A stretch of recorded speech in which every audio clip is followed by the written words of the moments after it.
जय हिंद प्यारे बच्चों, स्वागत है आपका भारतवर्ष क्लासेस में। प्यारे बच्चों, हम लोग कक्षा 7 JCERT गणित पाठ पुस्तक में पाठ 15 को पढ़ रहे थे और इसके अंतर्गत हमने प्रश्नावली 15.1, 15.2 एवं प्रश्नावली 15.3 के प्रश्नों को बहुत ही शानदार तरीके से हल किया था।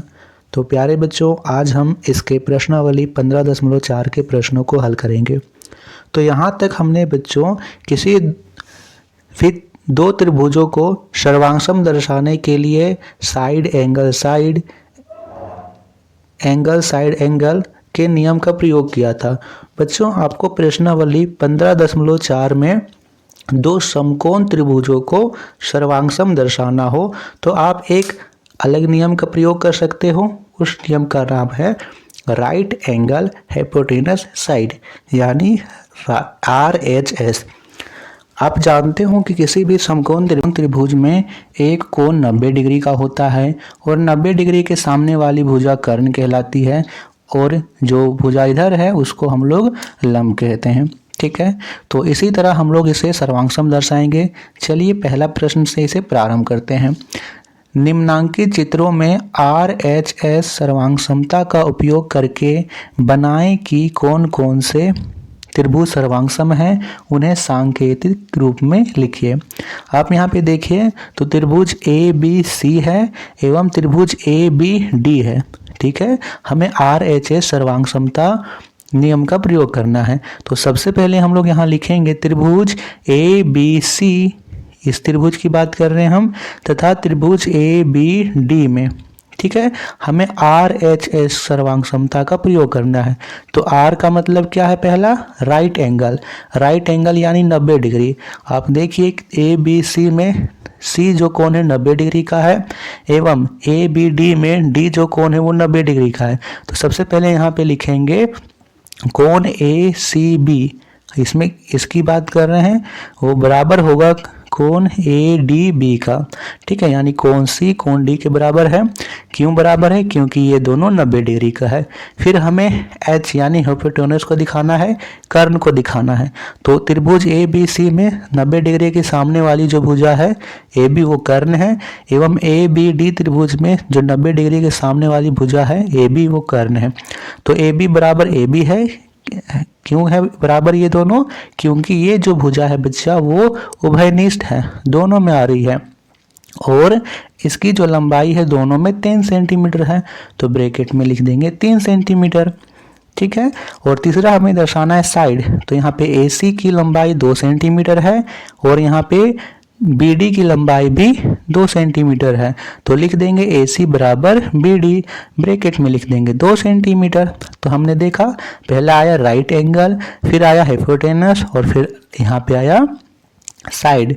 तो लिखेंगे त्रिभुज ABC सर्वांगसम है त्रिभुज ABD का RHS सर्वांगसमता नियम से। ये दोनों त्रिभुज सर्वांगसम है। ठीक है, नोट कर लीजिए। इसी का दूसरा आकृति दिया गया है जिसमें से एक त्रिभुज है और इसमें एक लंब डाला गया है P से S, जिसमें से यहाँ दो त्रिभुजों का निर्माण हो रहा है।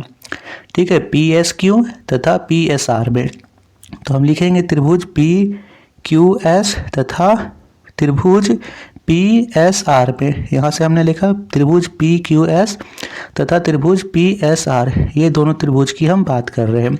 सबसे पहले तो इन दोनों में 90 डिग्री दोनों का है, तो सबसे पहले 90 डिग्री का लिख लेंगे। त्रिभुज PSQ इधर का 90 डिग्री बराबर होगा त्रिभुज PSR के। क्यों बराबर होगा? 90 डिग्री का है।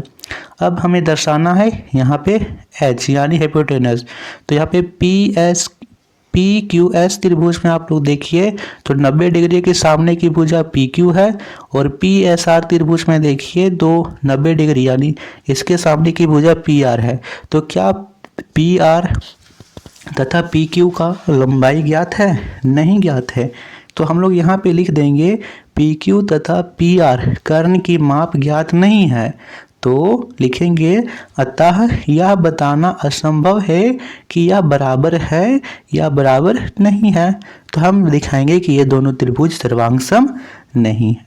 ठीक है, चूंकि यहाँ पर पी क्यू की लंबाई कुछ दिया रहता और इधर भी, तब तो हम बता सकते थे कि हाँ यह बराबर होगा या नहीं होगा, लेकिन कुछ दे ही नहीं रखा तो हम कैसे बताएंगे। और यहाँ पे जब तक एक इसका जो हाइपोटेनस बराबर नहीं होगा तो तीसरा तो आपको चलिए बराबर हो जाएगा कि पी एस और पी एस है दोनों में उभयनिष्ठ है, लेकिन कर्ण जो है वो तो बराबर नहीं होगा, तो ये सर्वांग नहीं होंगे। समझ में आया बच्चा। प्रश्न संख्या 2 दे रखा है, त्रिभुज ए बी सी सर्वांग त्रिभुज पी क्यू आर स्थापित करने के लिए आर एच एस से बी बराबर कोण पी, यानी कोण बी बराबर कोण पी है 90 डिग्री का, और कोण यहाँ पे ए बी बराबर आर पी है, तो किस सूचना की आवश्यकता है।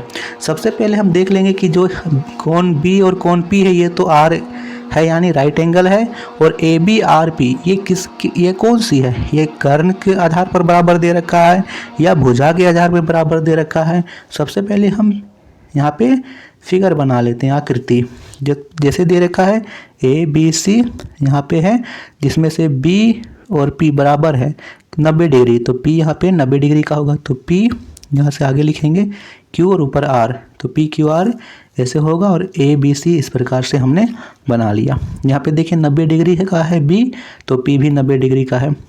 दूसरा यहाँ पे देखिए तो ए बी यानी ये और आर पी ये तो भुजा के आधार पर बराबर दिया गया है, और यहाँ पे आर एच एस के लिए राइट एंगल चाहिए, भुजा चाहिए और हाइपोटेनस यानी कर्ण चाहिए, तो बी के सामने की भुजा है यहाँ पे ए सी बराबर होना चाहिए, पी के सामने की भुजा है आर क्यू, तो ए सी बराबर आर क्यू होना चाहिए।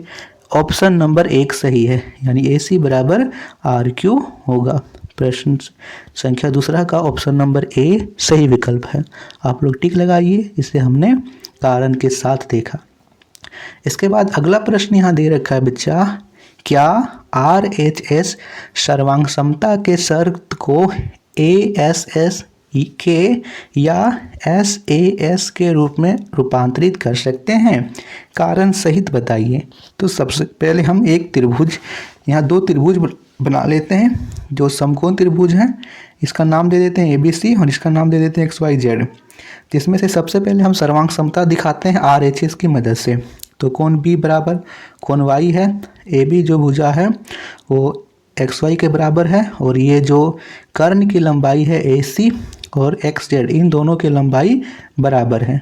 अब यहाँ पे हम लिखेंगे त्रिभुज ए बी सी तथा त्रिभुज एक्स वाई जेड में सबसे पहले कोण बी बराबर कोण वाई है 90 डिग्री से, ठीक है।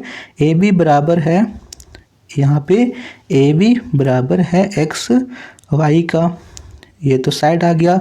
तीसरा हमें कर्ण चाहिए, तो ए सी बराबर एक्स जेड है, ये हमें पता है, इसका 2 सेंटीमीटर है तो इसका भी 2 सेंटीमीटर है। तो आर एच एस सर्वांग समता नियम से त्रिभुज ए बी सी सर्वांग सम है एक्स वाई जेड।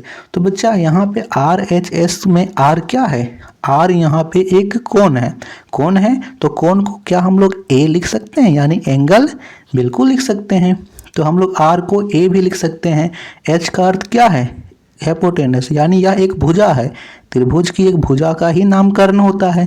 तो एच को हम लोग साइड भी बोल सकते हैं, कर्ण को हम लोग भुजा भी बोल सकते हैं, और साइड का अर्थ साइड है, तो हम लोग इसको लिख सकते हैं कि हम इसे ए एस एस या एस ए एस यानी एंगल साइड साइड या साइड एंगल साइड के रूप में रूपांतरित कर सकते हैं, क्योंकि इसमें 2 भुजाएं एवं एक कोण बराबर है। चाहे तो आप यहाँ पे राइट एंगल हाइपोटेनस साइड की बात कीजिए, या फिर एंगल साइड की बात कीजिए एवं साइड एंगल साइड की बात कीजिए, तीनों में 2 भुजा और एक कोण बराबर हैं, तो इसे हम बिल्कुल रूपांतरित कर सकते हैं, ठीक है।